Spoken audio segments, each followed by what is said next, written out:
three of us girls, and we all had like Sunday nights sometimes doing all of our hair for school on Monday would be a job. Hmm. So she would take us back and forth to New York, where we were from, and we would get our hair braided because braids tend to hold and last longer.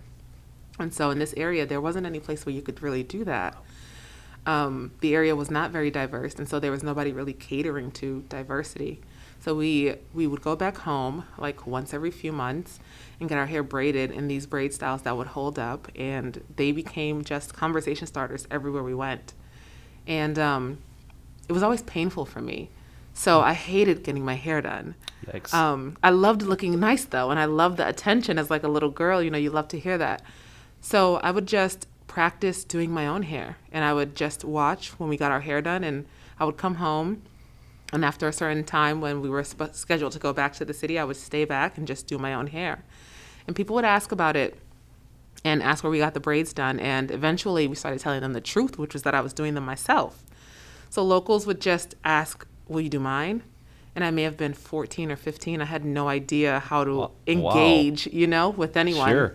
in that aspect. So it became yeah, sure, you can come over to my house or I can come over to your house. And it was like a friend, classmate, extracurricular, partner type of thing for a little while. And then it became something that grew quickly because the need for it was here. And being a new face in the minority community here, you kind of gravitate to people who look like you and who have the same, plight. And so the other girls and boys that I would meet would say, like, where'd you get your hair done? Who does that for you?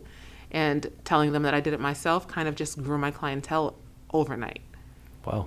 Amazing. It's a great story that it sounds like is filled partly because of the need in our community, and it sounds like there weren't many other resources at the time for someone seeking that hairstyle to get that done in a really expert fashion. And you had the experience right from your childhood of doing that, the experience, the talent, and the drive to make it happen. So that takes us into our second question is what in particular drew you to West Scranton, to the spot that you're in? And I'm sure you could have practice this, as you said, there was a need in the community, but there were many different neighborhoods, many different spots you could have started and established the business. So what drew you to this particular neighborhood, and how has that played into your operations ever since you started up?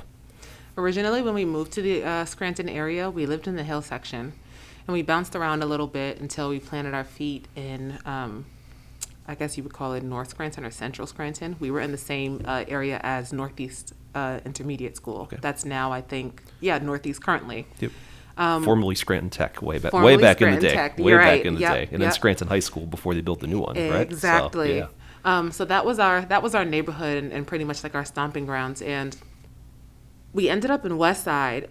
My family just saw how this grew into like a Sunday night at our house when we would just have dinner scheduled, family time, laundry folding, getting ready for the week. It grew into like my living room being full of people, strangers we did not know, who had heard that they could come get their hair done at this place. And my mom would come downstairs like when dinner was like smoking hot, ready to eat, and we would not want to we didn't have enough all the time to feed 5 extra people.